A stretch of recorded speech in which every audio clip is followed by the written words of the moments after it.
பாரதிய ஜனதா இப்போ கூட்டணி கட்சிகளோடு ஆட்சி அமைச்சிருக்கிறாங்க. நாளை மறுநாள், நாளை 26ஆம் தேதி அநேகமாக அவர்கள் ஒரு சமாதான ஒப்பந்தத்துக்கு வந்துட்டாங்க அப்படின்ட்டு நம்முடைய தொலைக்காட்சியிலே நாம் பல செய்திகளை போட்டிருந்தோம். முதல்ல அவர்கள் எதிர்கொள்ளக்கூடிய பிரச்சனை என்ன பிஜேபிக்குன்னா, இந்த சபாநாயகர் தேர்வு. அதில் புரந்தேஸ்வரி இருக்கிறாங்க, அப்புறமா இன்னும் 2-3 பேர் இருக்காங்க. அவங்க பேர் எனக்கு வாயில் நுழையில. வட இந்தியக்காரர்கள். அது பாரதிய ஜனதா, அது ஒரு மலை சாதியை சேர்ந்தவர்கள். ராதா மோகன் சிங்னு நினைக்கிறேன். இவர்கள்லாம் இருக்கிறாங்க. இந்த 3 பேரில் புரந்தேஸ்வரி முதல்ல இருக்கிறார். ஏன் புரந்தேஸ்வரி முதல்ல இருக்கிறார் அப்படின்னு பார்த்தீங்கன்னா, அவர் ஆந்திராக்காரர். இந்த அம்மாவுடைய நம்முடைய சந்திரபாபு நாயுடைய மச்சினிச்சி, அதாவது அவருடைய மனைவியினுடைய சகோதரி. ஆகவே இந்த வாய்ப்புகள்லாம் இருக்குது. ரெண்டாவது, இன்றைக்கு காலை வந்த செய்தி, ஏற்கனவே முரண் பிடித்து கொண்டிருந்த நாயுடு நேற்று சமாதானமாயிட்டார் அப்படின்ட்டு நம்ம ஒரு செய்தியை வெளியிட்டோம். ஏபிபி மூலமாக கிடைத்த ஒரு முக்கியமான செய்தி. அதில் அவங்க சபாநாயகரை விட மாநில பிரச்சனைகளுக்கும் இருக்கிற கடன்களை ஆந்திராவில் தீர்க்கணும்னு அவங்க அதை முன்னெடுத்ததை நம்ம பார்த்தோம். இன்று மறுபடியும் நிதிஷ்குமார் எனக்கு வேணும் அப்படின்ட்டு அவர் கேட்கிறார். ஆகவே இந்த குழப்பங்களை எல்லாம் ரொம்ப கவனமாக அவங்க கையாள வேண்டிய சூழ்நிலையில், இதையும் தாண்டி லோட்டஸ் ஆப்ரேஷன், ஒரு secret more confidential operation which has been going on behind that screen. திரைகளுக்கு பின்னால் இந்த ஆப்ரேஷன் போய்கொண்டிருக்கிறது. இந்த ஆப்ரேஷனை அவங்க ஆப்ரேட் பண்ணால் பிஜேபியுடைய ஆட்சி ஒளிந்துவிடும் அல்லது இழக்கும் என்பதில் எந்த சந்தேகமும் இல்லை. ஏன்னா ஒவ்வொரு மனிதனுக்கும் ஒரு இயற்கையான திறன் உண்டு. அமித்ஷா மோடியை பொறுத்தவரை அவங்களுக்கு சமாதானம், இறங்கி போகிறது அதெல்லாம் கிடையாது. 2 பேரை பொறுத்தவரையும் ஆப்ரேஷன் லோட்டஸை அவங்க ஆப்ரேட் பண்ணித்தாகும். Its takes some time. I think is hope there within 2 years, அதாவது 2 வருஷத்துக்குள்ளே இந்த ஆப்ரேஷனை அவங்க கையில் எடுக்க போகிறாங்க. அதில் எந்த மாற்று கருத்து இல்லை. என்ன ஆப்ரேஷன் சொன்னால், உண்ட வீட்டுக்கு 2 பண்ணுவது, வஞ்சகம் பண்ணுவது தான் அவங்கள்ட்ட வேலை. அப்படித்தான் பல மாநிலங்கள்லேயும் நடந்தது. அதே மாதிரி தான் குமாரசாமிக்கு நடந்தது. இன்றைக்கி அங்கே கூட்டு சேர்ந்துட்டார். அதே மாதிரி தான் அதிமுகவை அவர்கள் உடைக்க முனைந்தார்கள். அதே போன்று தான் சிவசேனா உத்தவ் தாக்கரே அவர்கள் உடைத்தார்கள். ஹரியானாவில் ஜேஜேபியை வெளியேற்றினார்கள். இப்படி பல்வேறு ஆப்ரேஷன் அவர்கள் கூட இருந்தவங்க தான். இதே நிலையத்தான் 103 சீட் இருந்தவர்களை 71 குறைத்து 44 சட்டமன்றத்தில் குறைத்த பெருமையும் நிதிஷ்குமாருக்கு. நிதிஷ்குமாரை உருவாக்கின பிறகும் அவர் அங்கே போய் கூட்டு சேர்ந்திருக்காருன்னா, இதை போன்று மடத்தனமான ஒரு அரசியல்வாதியை பார்க்க முடியாது. தேஜஸ்வி யாதவோடு கூட்டு சேர்ந்திருந்தால் இன்றைக்கி இந்தியா கூட்டணி ஆட்சி வந்திருக்கும். ஆனால் 102 103 சீட்டு பிடித்த நிதிஷை அப்படியே குறைத்து 44 ஆக்கின பெருமை பிஜேபிக்கு உண்டு. ஆக இப்போது இருக்கக்கூடிய 12 எம்பிக்களும், டிடிபியில் இருக்கக்கூடிய 16 எம்பிக்களும், அதே மாதிரி பவன் கல்யாண் 4, எல்லாவற்றையும் அவர்கள் அநேகமாக 21 சீட்டில் அவங்க காலி பண்ணுவாங்க. ஏன்னா அவங்க இருப்பது 240, தேவை இன்னும் எக்ஸ்ட்ரா 32. இந்த 32ல் இப்போ அவங்க ஆப்ரேஷன் என்ன கணக்குன்னா, எந்தெந்த சீட்லேருந்து யாரை அவங்க எடுக்கிறது, அதுதான் ரொம்ப முக்கியம். காங்கிரஸ் கட்சியிலேருந்து எடுக்குவாங்க, எல்லா கட்சியிலேருந்து எடுப்பாங்க, என்சிபியில் எடுப்பாங்க, சிவசேனா என்சிபியில் ஒன்று தான் இருக்குது. இப்படி எல்லா கட்சியும் ஒரு ஆப்ரேஷன், ஒரு wide operation is going on without RSS permission. ஆர்எஸ்எஸ்னுடைய பெர்மிஷன் இல்லாமல் அவங்களோட இவங்களுக்கு பெரிய லிங்க் ஒன்றும் இல்லை. ஒரு discrepancy in between RSS versus Modi Amit Shah company, 2 பேருக்கு இடையில் ஒரு முரண்கள் தான் டு பி அப்பியர் காணப்படுது. இதுதான் உண்மை. இந்த சூழ்நிலையில் இந்த ஆப்ரேஷன் இப்போ உடனே நடக்காது, ஒரு 2 வருஷம் ஆகலாம். ஏன்னா அவங்க மெஜாரிட்டேரியன் கவர்மெண்ட்டாக இருந்தால் தான் ஆர்எஸ்எஸ்லேருந்து அவங்க தப்ப முடியும்.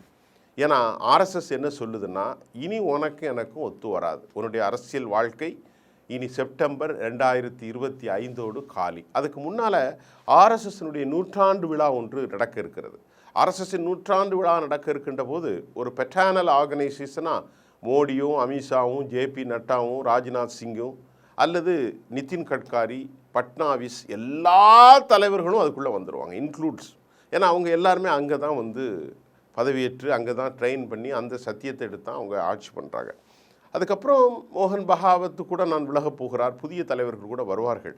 வந்தாலும் அவங்களுக்கு இருக்கக்கூடிய ஒரு டிராஸ்டிக், ஒரு கடுமையான ஒரு லாபி இருக்குது, tremendous effect impact on BJP cadres. அந்த ஒரு சூழ்நிலையில் இப்போது அவங்க மறைமுகமாக இவரை காலி பண்ணுறதுக்கும் வேலை செய்கிறாங்க. யார்? ஆர்எஸ்எஸ்.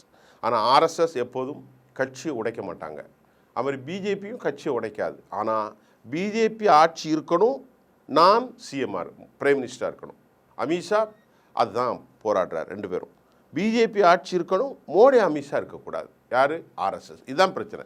இப்போ 2 பேருக்குடைய ஒரு முக்கியமான ஒரு காமன் ப்ரொசீஜர் அசண்டா என்னென்னா, பிஜேபியினுடைய ஆட்சி இருக்கணும், ஆனால் மோடி அமித்ஷா இருக்கக்கூடாது என்று ஆர்எஸ்எஸ் விரும்புகிறது. பிஜேபியுடைய ஆட்சியில் நான் தான் பிரதமராக இருக்கணும், ஆர்எஸ்எஸ்னுடைய தலையீடு இல்லாமல் நான் உச்சபட்சமாக இருக்கணும். அதுக்கு என்ன செய்கிறதுங்க அப்படிங்கிறது தான் அவங்களுடைய கான்ஃபிடென்ஷியல், அதாவது ரகசிய திட்டங்களினுடைய சோ கால் லோட்டஸ் ஆபரேஷன் அப்படின்னு சொல்கிறது. இதுதான் லோட்டஸ் ஆபரேஷன். யாரும் எதிர்பாராத விதத்தில் கொரில்லா தாக்குதல்களை பலஸ்தீனத்தில் எப்படி அடிப்பார்களோ அதே போன்று அரசியல் ரீதியாக இவர்கள் இந்த அடிப்பை தான், கட்சிகளை மடைமாற்றுவது தான் அவங்களுடைய திட்டம். அதில் எந்த சந்தேகமும் இல்லை. இப்போ இந்த சூழ்நிலையில் உத்தரப்பிரதேச மாநிலத்தில் அவர்களுக்கான இழப்பு பெரும் இழப்பு தான், அது எந்த சவுட்டும் இல்லை. யோகி ஆதித்யநாத் மீது குற்றம் சுமத்தி அவரை காலி பண்ணுறதுக்கு மோடி அமித்ஷா மிகப்பெரிய வேலையை பார்க்குறாங்க. ஆனால் நல்ல பிள்ளை மாதிரி பார்த்து இந்த பக்கம் இருந்த மௌரியா, முதல்ல பிரசாந்த் மௌரியா துணை முதல்வராக இருந்தவர், இப்போ மறுபடியும் அவர் யார் பக்கம் போயிட்டார்? மோடி அமித்ஷா பக்கம் போயிட்டார். அப்போ முழுமையான குற்றச்சாட்டு யார் மீது வைக்கப்படுகின்றது? 43 இடங்களை இழந்தது. அதே மாதிரி ஃபைசலாபாத் தொகுதி, அயோத்தியா உள்ளடக்கிய இடங்கள்லையும் தோத்தது. 5 சட்டமன்ற தொகுதியில் தோற்றுருக்காங்க. அப்போ மீதி 16 தொகுதியில் பிஎஸ்பி தனித்து கூட்டணி அமைச்சு தனித்து நின்றதுனால அந்த வாக்குகளின் மூலம்தான் பிஜேபி தப்பிச்சு. அப்போ 43, 53, 59, 60 தொகுதியில் பிஜேபி வலு இல்லாமல் போயிட்டாங்க. அப்போ 80க்கு 60 போயிட்டுனா அவங்களுக்கு பெரிய பிரச்சனை தானே, வெளியே காட்ட மாட்டாங்க. இது மோடியையும் யோசிக்க வைத்திருக்கிறது, அமித்ஷா குரூப்பையும் யோசிக்க வைத்திருக்கிறது, ஆர்எஸ்எஸ்ஸையும் யோசிக்க வைத்திருக்கிறது.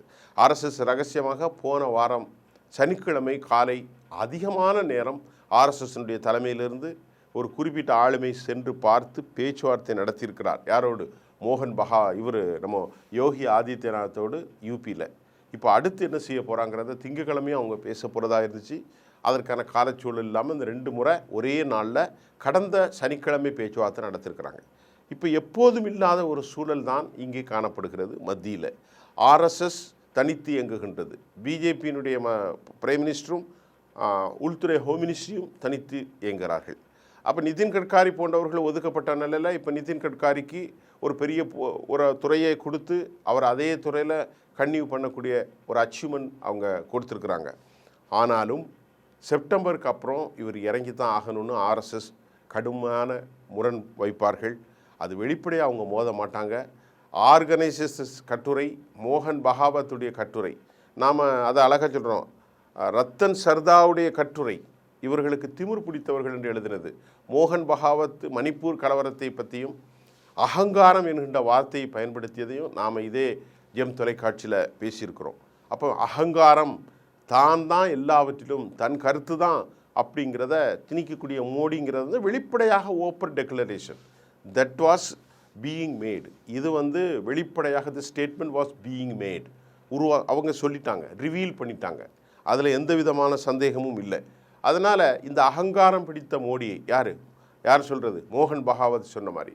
அதுக்கப்புறம் ரத்தன் சர்தாவுடைய கட்டுரை எல்லாம் பார்க்கும்போது செப்டம்பருக்குள்ளே அவர் பதவி போகணும் அப்படிங்கிறதான். ஏன்னா வினை விதைத்தவன் எதை விதைச்சியோ அதைத்தான் நீ அறுப்பான். விதையை விதைச்சா விதை வரும், வினை விதைத்தா விடைய இருப்பான்.